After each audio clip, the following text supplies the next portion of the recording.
The guys over at FastPass wasted no time and put the Nike Zoom Kobe Venomenon 6 under the knife. We now have a deconstructed look at the shoe, which gives us a better look at what is inside it.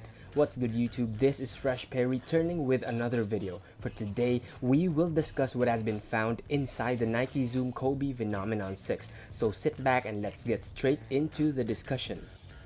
The cross-section cut of the shoe reveals that the upper material consists of a mesh overlay on top of foam with textile backing. If that's the case, the shoe doesn't seem to be too breathable. On the flip side, the step-in comfort may be good given the setup of the upper materials. Plus, the upper may be a little more durable than just straight-up open mesh. The cushioning is where things get a little more interesting, although not to a very exciting point. In principle, everything beneath your feet affects the cushioning that you get in a shoe. In this case, the cushioning setup of the Nike Kobe Venomenon 6 is pretty straightforward. First, you have the insole. It's most likely your standard EVA foam. It's basic and nothing too peculiar. Below the insole, you have a full-length layer of PORON, which is basically a soft foam material. Underneath it is the STROBEL board, which is basically a thin layer of a variety of plastic. Past the insole, PORON, and STROBEL board is the shoe's main cushioning, which consists of a PHYLON midsole and two Zoom units. Let's begin with the midsole, taking into consideration the size of the Zoom units and everything that's part of the cushioning. The overall midsole measures about 15mm at the forefoot and about 21mm at the heel. It's certainly not the thickest, but it's also not the thinnest. It's most likely within the average. The only question now is whether the PHYLON midsole itself is soft enough.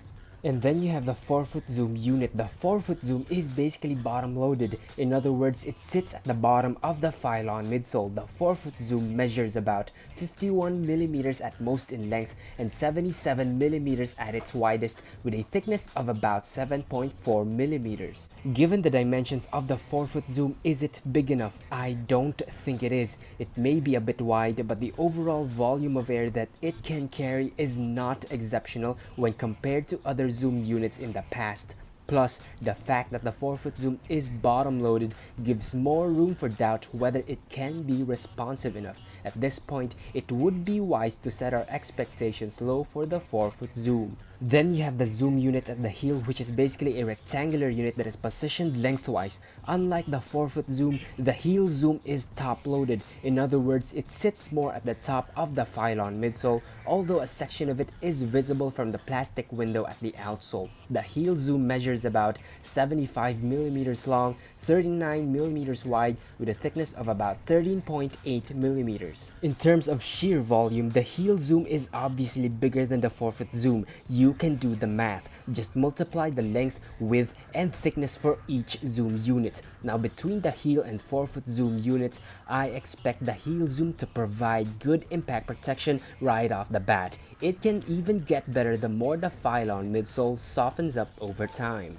Needless to say, I'm actually interested whether the cushioning setup in the Nike Zoom Kobe Venomenon 6 will do wonders. Assuming that the PHYLON midsole is not stiff, the top-loaded heel zoom may provide very good impact protection. On the other hand, the forefoot zoom may give average responsiveness at best because it is bottom-loaded and has less volume compared to the heel zoom. For what it's worth, the court feel at the front may be good. However, if the PHYLON midsole happens to be stiff, the overall cushioning may end up getting dampened at the start. In other words, a stiff midsole may lessen the expansion of the zoom units at their peripheries or sides upon impact, and this will practically lessen the overall cushioning that they will provide. So here's to hoping that the PHYLON midsole is softer and has a lot more give, or at the least, here's to hoping that the PHYLON midsole will break in fast enough. That's it for today. What do you think about the Nike Zoom Kobe Venomenon 6? Do let me know. Post your thoughts in the comments section.